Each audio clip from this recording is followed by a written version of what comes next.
Problema numărul 2. Calculați area triunghiului ABC știind că latura AB are lungimea egală cu 7 cm, latura BC are lungimea egală cu 12 cm și măsura unghiului B este egală cu 60 de grade.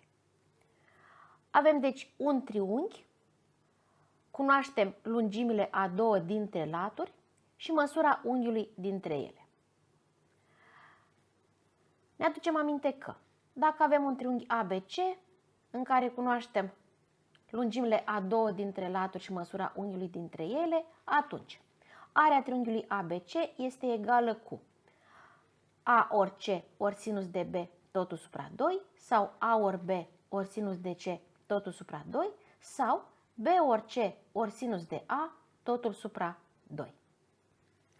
În situația noastră, area triunghiului ABC este egală cu lungimea segmentului AB ori lungimea segmentului BC ori sinusul unghiului format de cele două laturi, sinusul unghiului ABC sau, mai pe scurt, sinusul unghiului B. Totul supra 2. Înlocuind, obținem.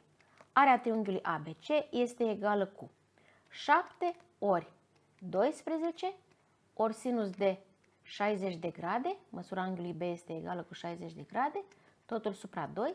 Simplificăm, 12 și 2 se împarte exact la 2, 12 împărțit la 2, 6, 2 împărțit la 2, 1. Obținem că area triunghiului ABC este egală cu 7 ori 6 ori sinus de 60 de grade, adică radical din 3 supra 2. Avem o nouă simplificare, 6 și 2 se împarte exact la 2, 6 împărțit la 2, 3, 2 împărțit la 2, 1.